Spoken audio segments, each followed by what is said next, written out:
जय हिंद दोस्तों, defence today news में आपका स्वागत है। सुप्रीम कोर्ट ऑफ इंडिया में डिसेबिलिटी पेंशनर की याचिका के ऊपर सुनवाई चल रही थी और इसी दौरान सुप्रीम कोर्ट ऑफ इंडिया ने डिफेंस पेंशनर का पक्ष लेते हुए भारत सरकार को सख्त चेतावनी दी है कि आप हर एक भूतपूर्व सैनिक को सुप्रीम कोर्ट ऑफ इंडिया तक घसीटे नहीं। देखिए, पूर्व सैनिकों की दिव्यांगता पेंशन पर नीति बनाए केंद्र सुप्रीम कोर्ट।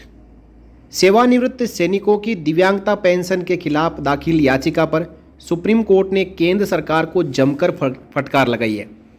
पीठ ने पूछा, पूर्व सैनिकों को शीर्ष अदालत में घसीटने की जरूरत क्यों पड़ी? केंद्र सरकार की ऐसी याचिकाओं के जरिए आर्म्ड फोर्सेस के जवानों का मनोबल नहीं गिराया जा सकता। सुप्रीम कोर्ट ने केंद्र सरकार से पूछा, क्या आप नीति बनाने को तैयार है? अगर नीति बनाने को तैयार नहीं है तो हमें जब भी लगेगा कि अपील निरर्थक है, यानी फालतू की अपील है, तो हम भारी जुर्माना केंद्र सरकार के ऊपर लगाना शुरू करेंगे। देखिए, सुप्रीम कोर्ट की बेंच, जिसमें जस्टिस अभय एस ओका और जस्टिस उज्ज्वल भुइयां की पीठ ने गुरुवार को कहा कि आर्म्ड फोर्सेस ट्रिब्यूनल से डिसेबिलिटी पेंशन से राहत पाने वाले आर्मी, एयरफोर्स, नेवी के हर एक जवान को शीर्ष अदालत में घसीटने की ज़रूरत क्यों पड़ रही है? केंद्र को अपील दायर करने में विवेक का इस्तेमाल करना चाहिए। यानी हर एक सैनिक के खिलाफ जरूरी नहीं है कि अपील दायर करें। कुछ मामले जेन्युइन होते हैं जिनके ऊपर एएफटी द्वारा फैसला सुना दिया जाता है, इसके बावजूद आप हाई कोर्ट और सुप्रीम कोर्ट में अपील डालते हो, जो कि न्यायोचित नहीं है। केंद्र सरकार की याचिका पर सुप्रीम कोर्ट में सुनवाई चल रही थी। इस याचिका में केंद्र ने आर्म्ड फोर्सेस ट्रिब्यूनल के उस आदेश को चुनौती दी जिसमें एक सेवानिवृत्त रेडियो फिटर को विकलांगता पेंशन प्रदान की है। पीठ ने कहा कि याचिका में कुछ व्यावहारिक दृष्टिकोण होना चाहिए। एक सैन्यकर्मी जो 15 से 20 साल तक काम करता है, मान लीजिए कि वह कुछ दिव्यांगता से ग्रस्त है और एएफटी के आदेश में डिसेबिलिटी पेंशन के भुगतान का निर्देश दिया जाता है, तो इन लोगों को सुप्रीम कोर्ट में क्यों घसीटा जाना चाहिए? पीठ ने कहा है कि हमारा मानना है कि केंद्र सरकार को एक नीति बनानी चाहिए।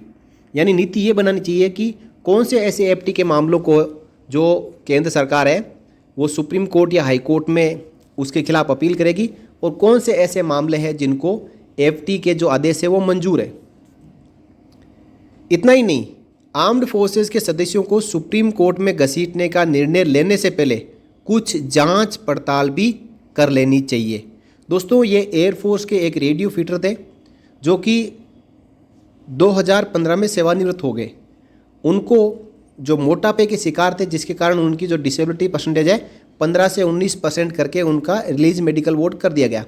जब उन्होंने एएफटी में याचिका लगाई तो फैसला उनके हक में आया और कहा कि सेना में कोई भी जवान यदि सेफ 1 भर्ती होता है तो उसके बाद यदि कोई भी दिव्यांगता होती है, डिसेबिलिटी होती है, तो उसको डिसेबिलिटी पेंशन मिलनी चाहिए। ये हाई कोर्ट और सुप्रीम कोर्ट बार बार कह रहे हैं, सुप्रीम कोर्ट ऑफ इंडिया का स्टैंडर्ड जजमेंट है, फिर भी केंद्र सरकार हर एक मामले को सुप्रीम कोर्ट तक ले जाती है और वहाँ पे उनको ऑन द मुंह यानी फटकार खानी पड़ती है, जुर्माना भी लगता है। और वही जुर्माना यदि वो जवान को डिसेबिलिटी पेंशन के तौर पे दे तो वो ज़िंदगी भर उससे उसकी डिसेबिलिटी पेंशन है जो पूरी हो जाएगी। यानी लाखों का जुर्माना है जो कोर्ट द्वारा लगाया जाता है, लेकिन सरकार है कि मानते नहीं, बार बार जवानों को सुप्रीम कोर्ट ऑफ इंडिया तक घसीटती है और इस बार एक नीति बनाने का आदेश है सुप्रीम कोर्ट ने दे दिया है। इसके बाद हम आशा करते हैं कि केंद्र सरकार जवानों के खिलाफ सुप्रीम कोर्ट ऑफ इंडिया तक अपील दायर नहीं करेगी। एएफटी ने जो डिसेबिलिटी पेंशन के ऊपर फैसला दे दिया है वो सरकार को भी मंजूर होना चाहिए और जवानों को भी मंजूर होना चाहिए। तो दोस्तों, इसके बारे में आपकी क्या राय है? अपनी राय कमेंट बॉक्स में रखें और इस जानकारी को ज़्यादा से ज़्यादा शेयर करें। साथ ही चैनल को सब्सक्राइब करना ना भूलें। इस वीडियो में इतना ही, फिर मिलेंगे आपसे जुड़ी हुई और जानकारी के साथ अगले वीडियो में। तब तक के लिए जय हिंद, नमस्कार।